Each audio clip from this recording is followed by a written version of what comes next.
Then the voice came again, no longer shared, narrowed, shaped, spoken as though poured directly into the hollows of a single skull. Lelou, she breathed. Solomon Kane, a name cut deep into the marrow of thy becoming. From the crimson stepped the wolf, the French brigand, the murderer, the first true stain upon the Puritan soul. His throat still bore the ruin Kane had given him, the wound parted in a perpetual grin. Bonjour, Puri.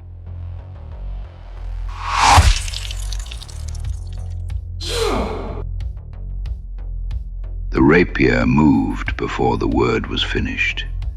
Solomon Kane drove the blade through Lelou's face with the same cold economy he had used the first time. No ceremony, no hesitation, no breath wasted on a dead man's greeting. The steel passed through the phantom like smoke through a keyhole, and Lelou dissolved. His grin lingered a heartbeat in the crimson mist before the abyss swallowed it. Kane withdrew the rapier, examined it. Clean. He adjusted his hat. Is this thy great design, Shade? To parade before me a man whose blood I shed in righteous service? Thou art the mouth of damnation, and yet thou dost not know thine own tenets. His voice did not rise, it lowered. This creature ravished a girl child and left her to die upon the road. He wore murder as a garment and cruelty as a crown.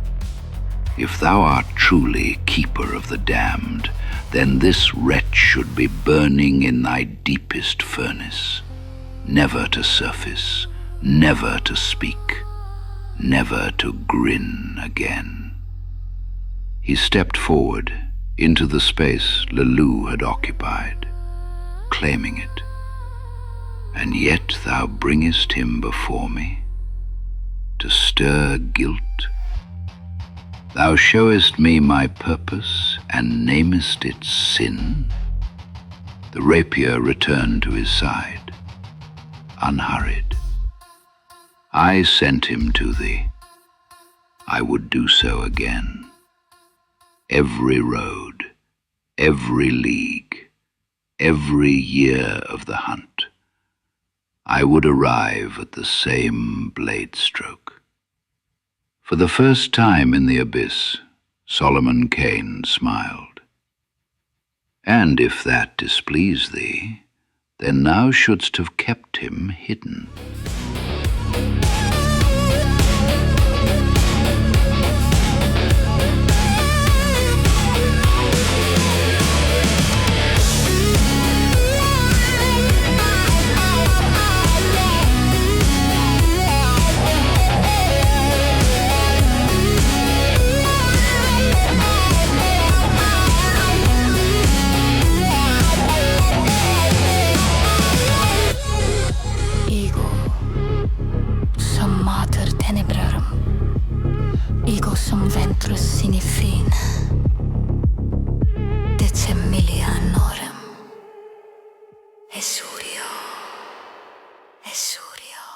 The abyss was silent for a breath, then another.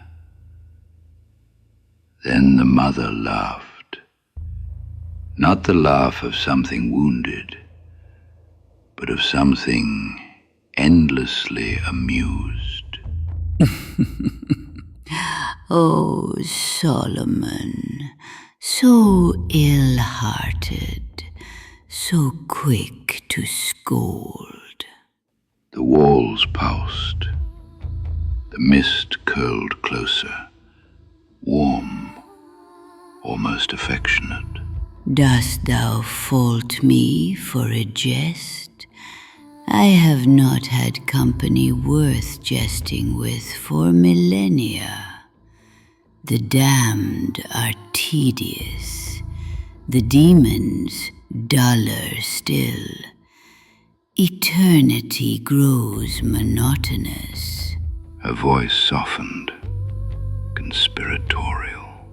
It is not every age that a man of God walks willingly into my entrails, sword drawn, seeking vengeance upon a miscreant like Moloch. Forgive a lonely mother her amusements. The mist brushed his cloak, a caress he did not acknowledge. Lulu was a palate cleanser, my Puritan. Nothing more. I knew the moment thou set foot upon my tongue that there was no guilt to harvest from that kill. Her voice lowered, drew near. But I so enjoyed watching thee say it. A pause. The crimson walls contracted, a slow, wet breath. Righteous. She tasted the word, rolling it through the abyss like a stone in dark water. Then she laughed again, deeper, longer. Righteous. The laughter tore through the gullet in waves, the mist recoiling as though the word itself were obscene. Justice. Another laugh, lower, crueler. The laugh of something that had watched men pray and bleed and pray again before language learned to remember. Justice. Oh, Solomon, grim, magnificent fool. The laughter stopped, not gradually, like a door slamming shut in an empty cathedral. Silence. When she spoke again, her voice is precise, surgical. I fed thy pride, Puritan. I offered thee Lulu, so thou couldst stand tall and feel the old fire burn. I wanted thee to remember righteousness, to taste certainty, to gorge thyself upon justice and holy purpose. The walls leaned in, the crimson dimmed toward black. Because I needed thee to remember what it felt like before. The mist thickened. Before Bogonda. Solomon Kane did not move. Something behind his eyes did. Dost thou remember the village, Solomon? The people who stopped their sacrifices because thou told them to? Who laid down the one defense that had kept them breathing because a man of God swore he would stand in its place? Her voice filled the chamber. Dost thou remember Guru, the priest who knelt before thee and saw deliverance in thy pistols and thy staff? A sound in the mist, faint, like wings.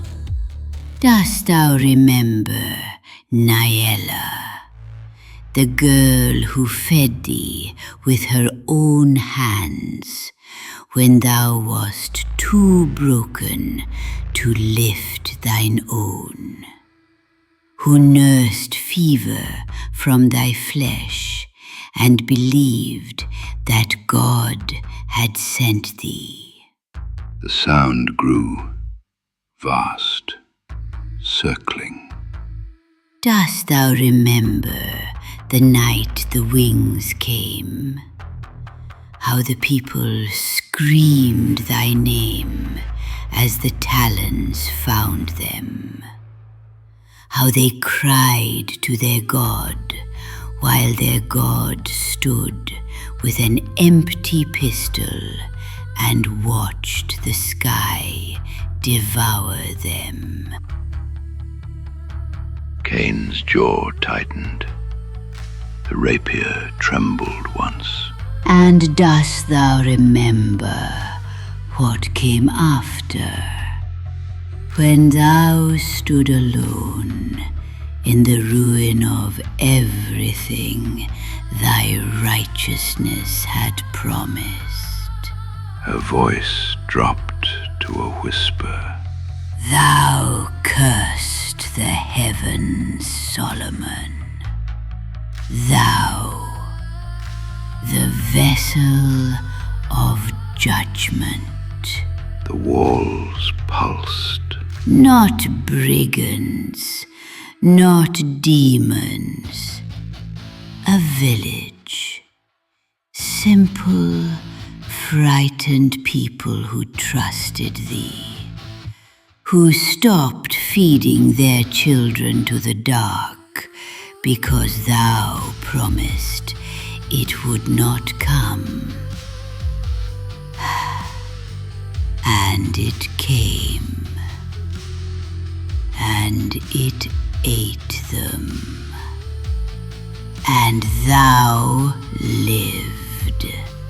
The wings drew nearer. Shadows circled. So tell me again, my Puritan. Tell me of righteousness, of justice. Tell me how thou art God's instrument, thou who fed an entire village to the night because thy pride would not bow to what thy mind already knew. The mist parted. Not Lulu. Not a phantom of justified wrath. Naella stepped forward, small, young, her hands still extended as if carrying bread, her eyes still full of the faith that killed her. She did not speak. She did not need to. And for the first time in the abyss, Solomon Kane looked away.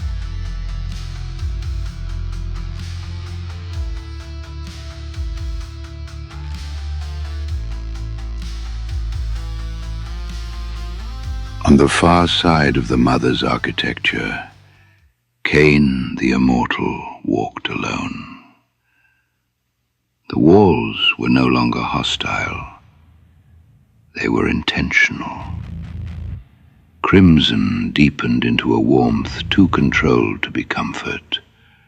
Wine-dark, sun-burnished, the color of things preserved rather than decaying. The mist did not crowd him. It accompanied him, drifting across his bare shoulders with the practiced intimacy of something that knew his shape by heart.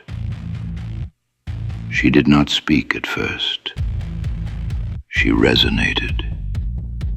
A low hum filled the corridor, not sound alone, but pressure, the vibration of a place that did not want to be left. The note lived in the walls, in the floor, in the space between his ribs. the sound of permanence offering itself. Then the voice. I have watched thee since thou first set foot upon my tongue, Firstborn. This was not the dissecting mother who had flayed the Puritan with memory. Not the amused hostess who had laughed over Lelou. This was something older, stripped of performance. 10,000 years, she said. I have counted them, felt thy passing above me, the weight of thee upon the world, like a pulse that never ceased.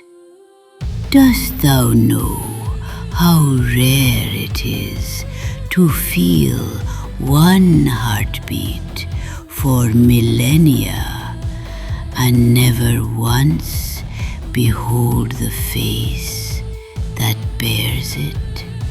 The corridor narrowed, not as threat, but as closeness, as if the abyss leaned in to speak where only one could hear. And now thou art here. Kane did not slow. He did not hasten. His stride was unchanged, the measured pace of a man who had crossed deserts, empires, and ages without altering himself for landscape or lure. The Puritan interests me, she continued. He is brief, bright, a thing that burns beautifully and gutters. I will unmake him, and that will be the end of it. A pause. But thou... The word lingered. Thou art not brief. Thou art the only fire in creation that has burned as long as mine. The lips emerged from the mist, vast, black, deliberate. They did not rush him. They arrived, hovering near his ear, with the unhurried confidence of something accustomed to consent eventually being granted.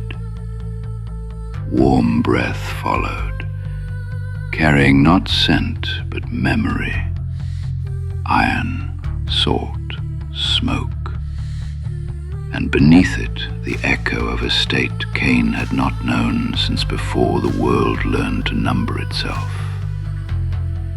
Not being alone.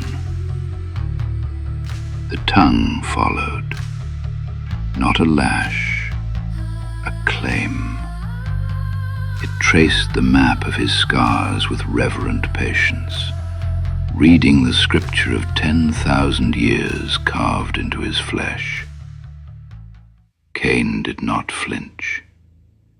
He turned his head, offering her his profile. One eye of glacial blue, the jaw that had not softened since before the flood. The tongue withdrew, the lips curved. My fire will never harm thee, she said. I am not offering thee torment. Kane looked at her mouth, at the abyss behind it, at the architecture constructed for him alone. His lip curled.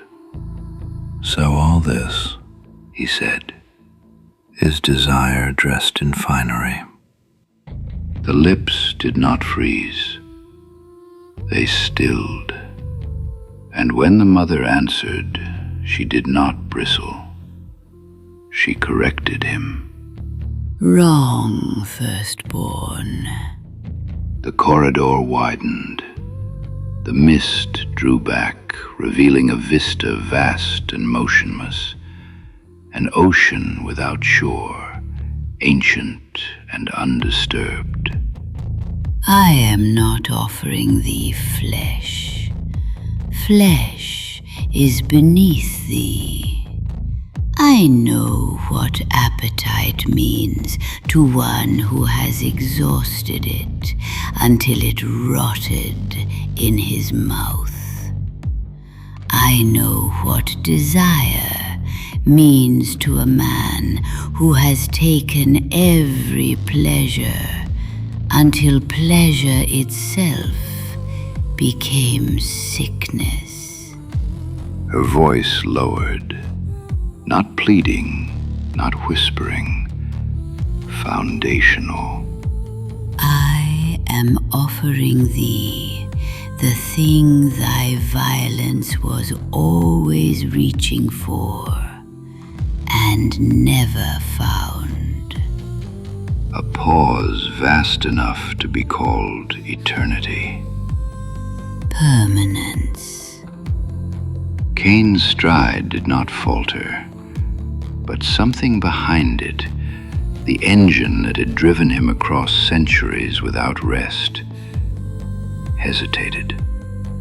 Every woman thou hast touched has died, she said. Every lover has aged while thou remained.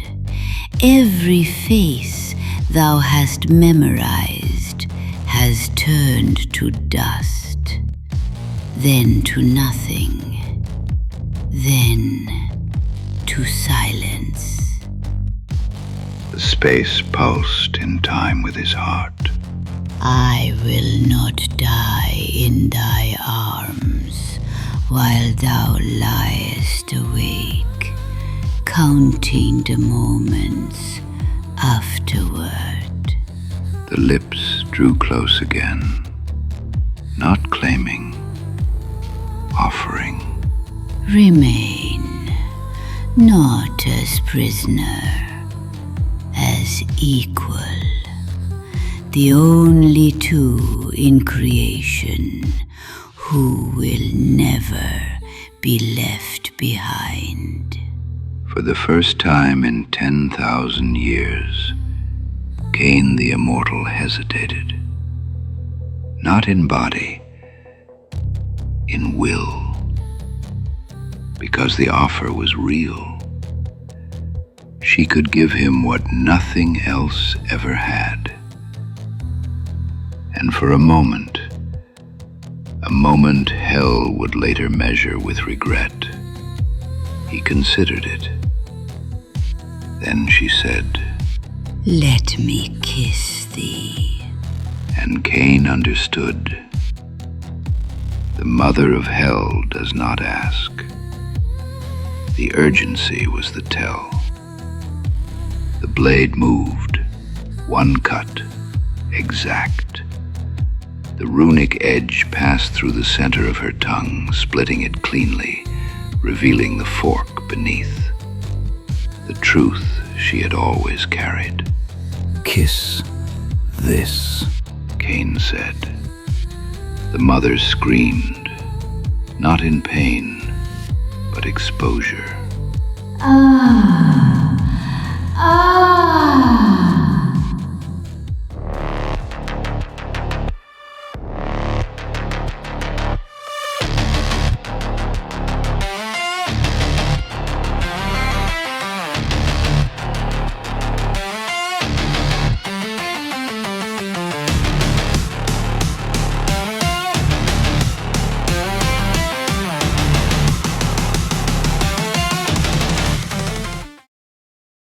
And in that instant, Kane felt it.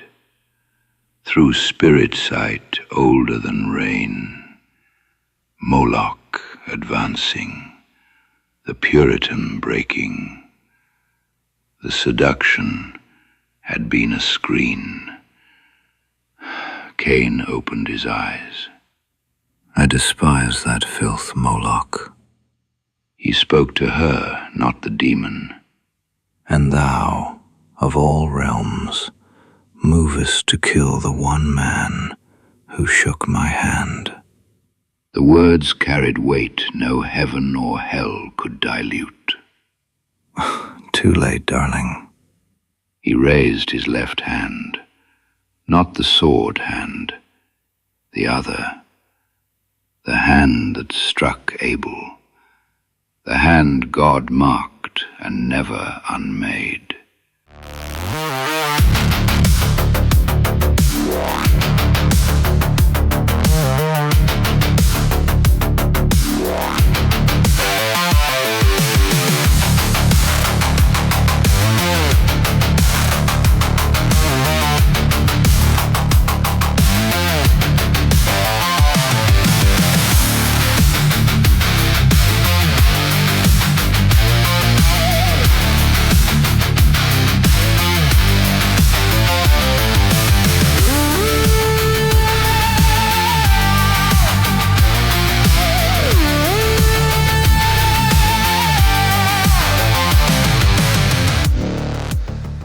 And he drove his will forward.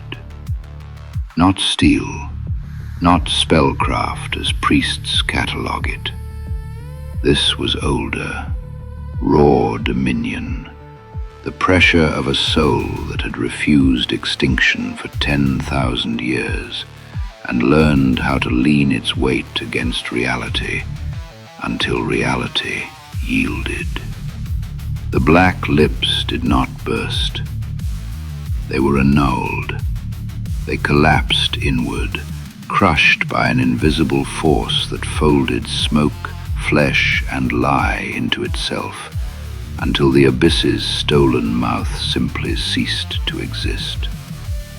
The shock wave tore outward, ancient matter unraveling, corridors flaying themselves apart, the mother's careful seduction architecture ripped open as if hell itself were being skinned alive.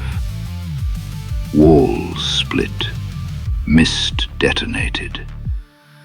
The separation, her masterpiece, her patient engineering, failed. Kane did not run. He punched through hell. Fist first, shoulder driving, body following as he smashed through living partitions that screamed and recoiled, membranes tearing like wet parchment under the passage of something older than the laws that had shaped them. Each impact was final. Each barrier learned the same lesson. Hell was not built to stop him.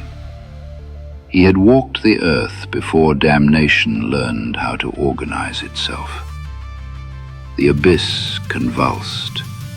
The mother screamed, not in pain, but in sudden comprehension, as Kane tore through chamber after chamber, collapsing the distance she had so carefully woven between executioner and victim.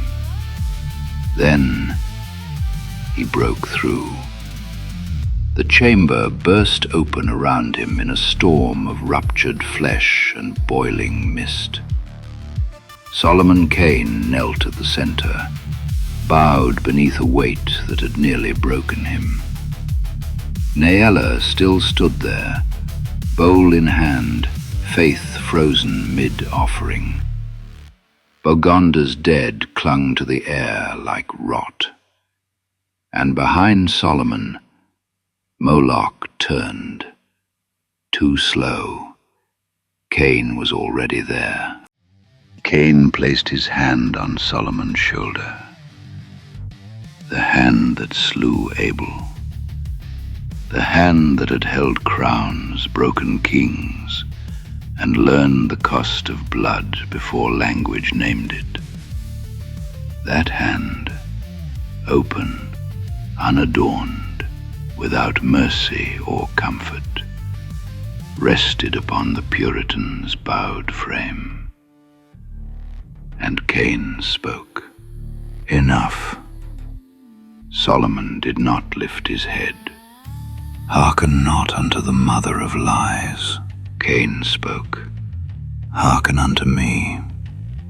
He stood behind him, the first murderer behind the last true Puritan, in the belly of hell, while Moloch closed behind them with the patience of a furnace.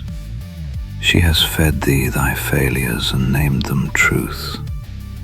She showed thee Begonder to cripple thy knees. She showed thee the girl to drown thy heart. And it worked. Thou art broken. His grip tightened. But broken is not yet unto dust. Kane's eyes burned, winter blue and pitiless. God weighs men by intent, Solomon, not by outcome, not by victory. Intent. Thou went to Begonder not for pride nor glory, but because suffering stood before thee, and thou could not pass it by. That will to confront the dark is thy obedience. The fire that drove thee there is the same fire that yet burns. Solomon's lips moved. No sound came. I know thy God is real, Kane said. I have known since the light left my brother's eyes, and silence answered. I have walked 10,000 years with that knowledge, and never once spoken it. He leaned closer. I speak it now. Moloch's heat bent the air. Bronze groaned. Hunger waited. God thrust thee into this furnace to shatter it, Kane said. And he placed me beside thee, not as punishment, but as witness, that even the cursed may serve when the hour demands it. His hand pressed hard. Rise, take thy steel, and deliver judgment in the name of the Lord of hosts, the same Lord who marked me. Solomon Kane opened his eyes. They were not the eyes of a man restored. They were the eyes of a man who chose to stand after ruin. His hand closed around the rapier, and the blade answered. Not fire, light, blue-white, absolute, unborrowed. A flame without fuel, rising from the same authority that had marked Kane's flesh, from the same silence that had answered in the garden before words learned to lie. The rapier passed through bronze as judgment passes through falsehood. Light erupted from Moloch's back and spread, not as fire, but as truth, through walls, veins, and the architecture of damnation itself. For one eternal instant, the furnace god understood. Then he came apart in meaning, and the light kept moving.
burst of Solomon's faith was a foreign fire loosed into the inward channels of the pit. It seared the living dark as iron sears flesh. The vast deep writhed.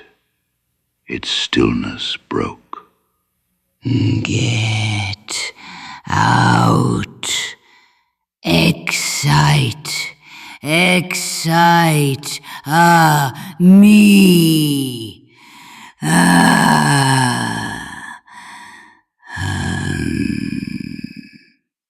Excite. Excite. Me.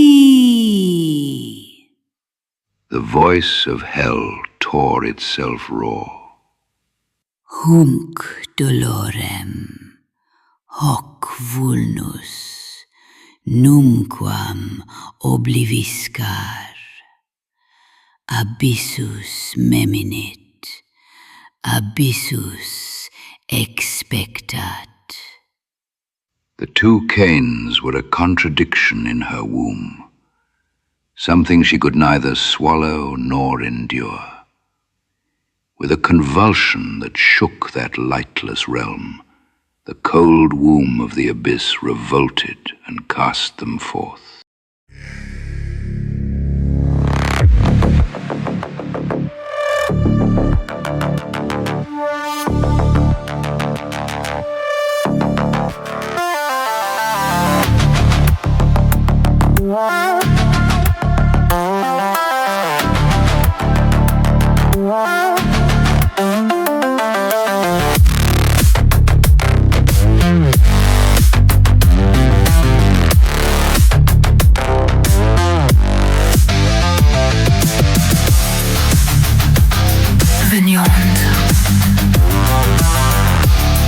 Veniunt ad me,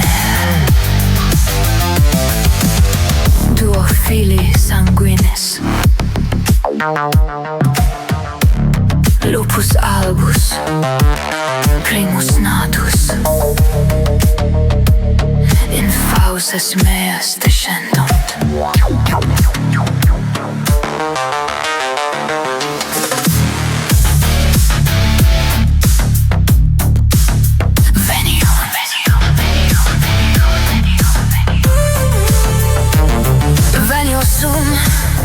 Mater tenebrae